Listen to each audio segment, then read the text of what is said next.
Chapter 1. The Song in the Fog.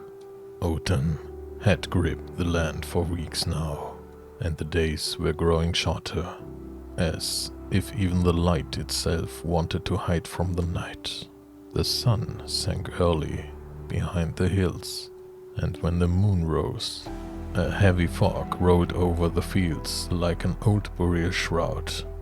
On those nights, the people from the village avoided the path across the moor, not only because it was treacherous and wet, but because they said that things lived there that wished their living no good. Anna was 18, the eldest child of the coachman, and she knew the villagers' superstitions well.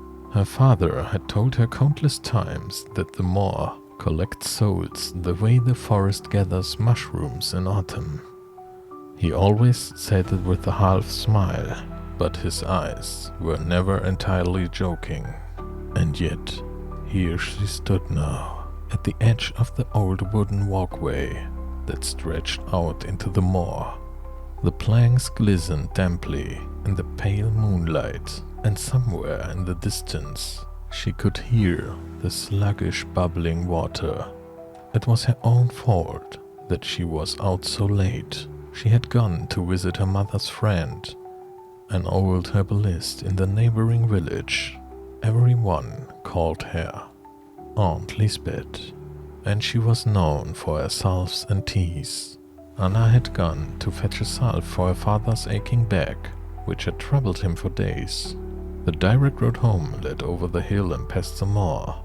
The safer route would cost her almost 2 extra hours, and she wanted to be home before midnight. So here she stood, hesitating, staring at the walkway that disappeared into the fog.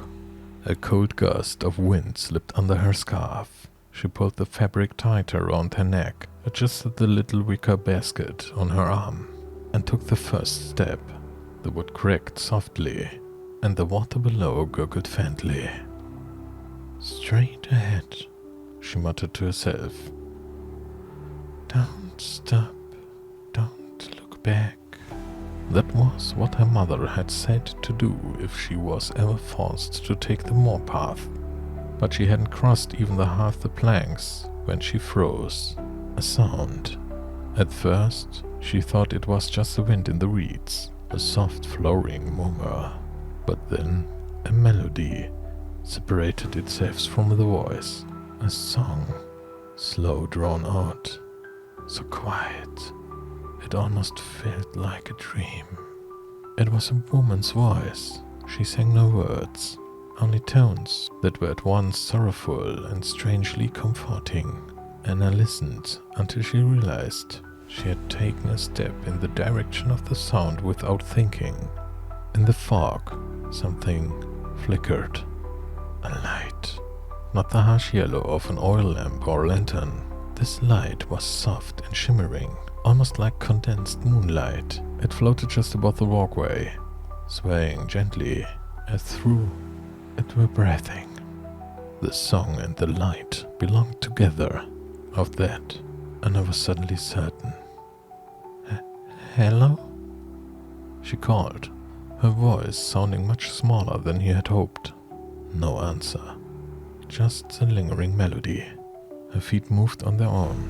Step by step, the light drifted ahead, always just out of reach, as if it wanted to lure her without letting her catch it. Soon the walkway ended, and she stepped onto the narrow, grass-covered path that led deeper into the moor. On either side lay black pools of water that barely reflected the light. Mist crept over the surface and coiled around her legs. Then, something cracked behind her. She spun around. Through the swirling fog, a shape emerged. Tall, thin, with arms far too long, fingers dangling low, almost to the ground, moving slowly, as through feeling for something unseen. The face was smooth as porcelain, no nose, no mouth, only where eyes should have been. Two small, dim lights gloved, just like the one she had been following. The song stopped. The floating light ahead of her stilled, as if holding its breath. The figure behind her didn't move, but Anna knew he wasn't alone and that the way back was no longer hers to take. Chapter 2. The Hand in the Water. Anna hardly dared to breathe. The fog between her and the figure was so thick it seemed to swallow every movement. Only those two pale points of light where its eyes should have been remained fixed, unmoving, aimed straight at her. Her heart pounded so loudly she feared the thing could hear it. Slowly she turned her head forward again. The light she had followed still floated a few steps ahead, as if nothing had happened. No song now, only silence. The air around her felt heavy, almost viscous, as if she had to push her way through it. She took a step, then another. The grass beneath her shoes was wet, the ground soft, and now and then the thin layer of soil squelched as the water seeped up. The path was barely visible, and once she stepped so deep into the puddle that cold water seeped into her shoe. A rustle behind her. She quickened her pace. The light moved faster too, gliding ahead through it knew she was in a hurry. After a while, minutes or maybe hours, for in the fog all sense of time was lost, the path led to a wooden bridge. The railing was rotting and some of the planks were missing. Below, black water lay still as glass. The light hovered in the middle of the bridge, waiting for her to catch up. Anna placed her hand on the railing to steady herself and froze. Something touched her from below. A hand, thin, cold, its skin slick like a wet fish. Fingers too long to belong to any human. They wrapped around her wrist, not tight, but firm enough. Anna screamed and yanked herself free. She stumbled back, crashing against the railing, which grounded under her weight. Beneath her, in the water, something slid away into the depths. A shadow more than a shape, vanishing soundlessly into the black. The light on the bridge began to pulse faintly, as if it were trying to tell her something, and from somewhere distant, deep within the white nothing, the song started again, softer this time, almost a whisper. Why? Anna breathed, not knowing to whom she was speaking. She felt an irresistible pull to keep following the light, not because she wanted to, but because something deep in her mind whispered that staying here would be far worse. She stepped onto the first plank of the bridge. Around her, the fog began to shift, not like wind, but like breathing. Chapter 3. The Bridge of Whispers. The planks beneath Anna's feet grounded with every step, as if they might give way at any moment and tip her into the black water. The light floated ahead of her, so still it almost seemed like a trick of her imagination. Only the steady, rhythmic pulsing reminded her that it was something alive, or at least aware. The fog on the bridge was thicker than before. It drifted in gentle currents past her, rising up from the depth below. It carried a scent with it, damp, moldy, and beneath that, a faint sweetness that reminded her of wilting flowers. She kept her eyes down, carefully placing each step, and then froze when she realized the movement beneath her wasn't just the creaking of the bridge. Something stirred in the water below, slowly, smoothly, without a splash. A shadow, large and formless, gliding parallel to her footsteps. Anna swallowed hard. She tried to tell herself it was just a fish, some huge, ancient fish, but the water was too still, too opaque. and no fish could follow her with such intent, so silently. Don't look down when they're watching you, Aunt Lisbeth had once told her when she was a child. Back then, Anna had laughed, not understanding who they were supposed to be. No, she wasn't laughing. She forced her gaze forward. The light had reached the center of the bridge and hovered there, waiting for her. What are you? She whispered. No answer, only the distant song growing louder again. But this time there was something else. Between the notes and the pauses, she thought she heard voices, whispers, many of them, overlapping, too quiet to make out. Anna stopped. The light pulsed faster now, almost impatient. Then she heard it clearly. Break. A word exhaled like a breath of the wind, immediately drowned out by other voices, soft and lilting, singing over it. Her heart pounded. Was the light guiding her or warning her? Behind her, a plank creaked. She turned, just in time to see the fog part, revealing that same faceless figure with the two long arms. Only now it was closer, much closer. The faint lights where its eyes should have been flickered, as if it were breathing. Anna stumbled backward, her gaze locked on the thing. The rotting wood groaned under her weight.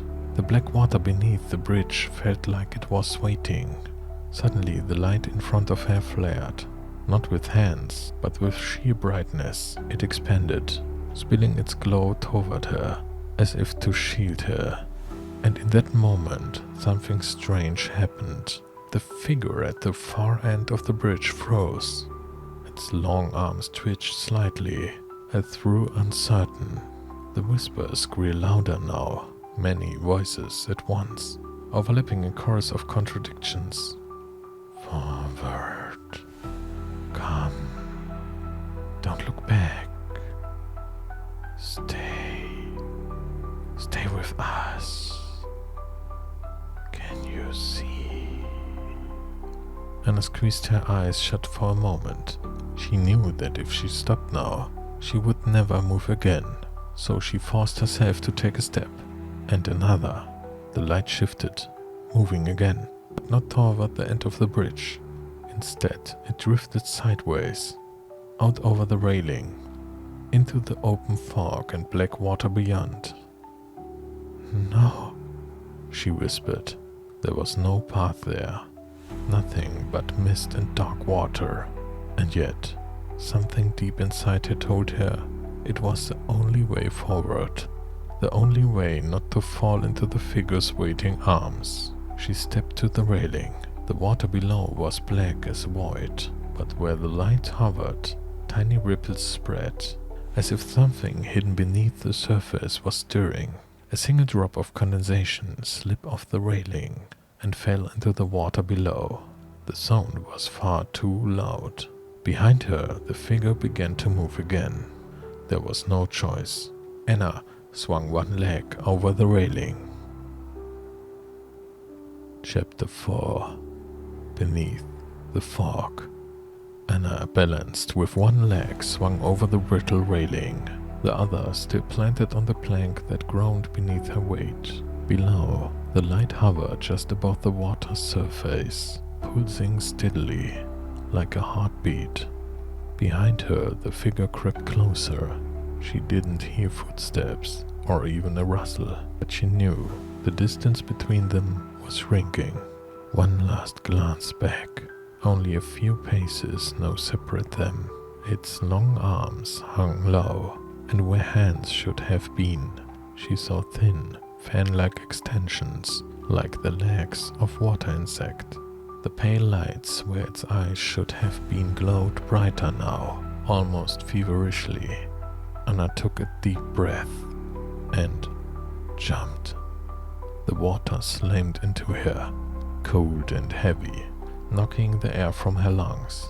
She opened her eyes, expecting darkness, but instead There was a muted greenish glow. The light sank beneath the surface and drew her along, not with a hand or rope, but with some strange current pulling her forward. She wanted to fight upward, to break the surface, to scream. But then a soft, calming voice bloomed inside her mind. Breath. And so she did. No water filled her lungs, only cool, damp air, metallic, on her tongue. Soon, she realized she wasn't swimming anymore. She was standing. The ground beneath her feet was soft and mossy.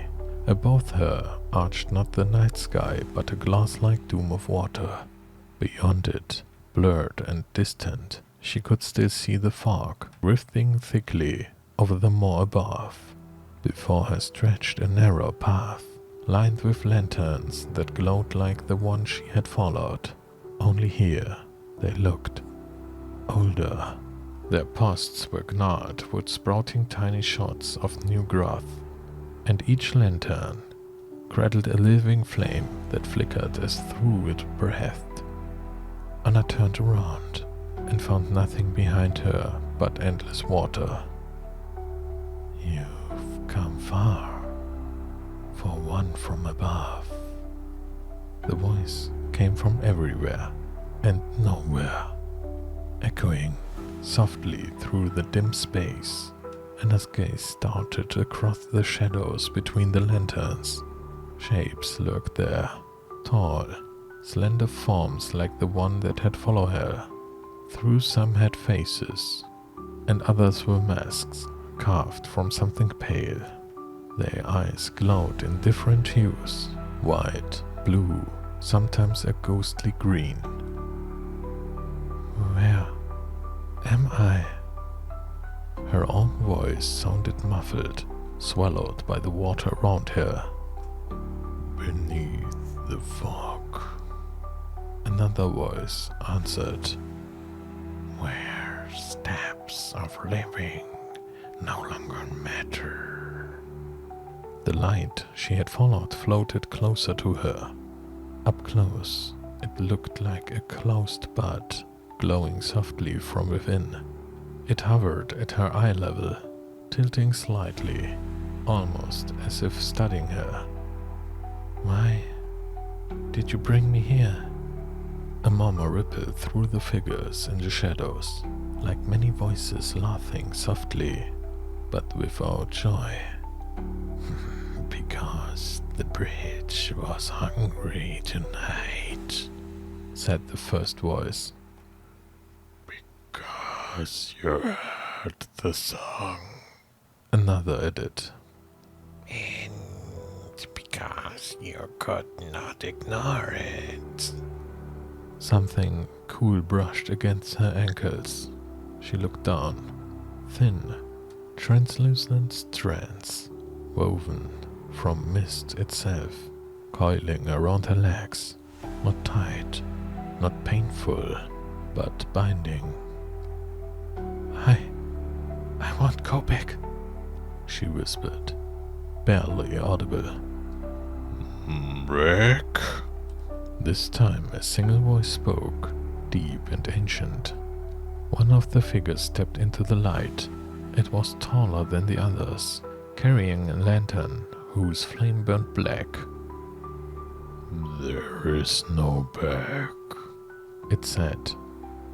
Not unless you leave something behind, something we can keep. Anna stumbled a step away, only to feel the mass under her feet shift, yielding like something alive. The light beside her flickered nervously, as through it wasn't sure whether to intervene. What? Would I have to leave? She asked, her heart hammering, as though it already feared the answer. The deep voice curved into a smile without lips. That depends on how badly you want to see that sun again. Chapter 5. The Offering. The figure with the black flame stepped closer, and through the water above them shimmered like a glass ceiling. The world around Anna grew darker. Its footsteps made no sound, yet the ground beneath her feet trembled faintly with every approach. "We collect many things," it said. "Some are easy to take. A song, a name, a breath. Others are heavier. A memory, a shadow, a heart." Anna backed away until she felt the mist strands around her legs tighten, holding her in place.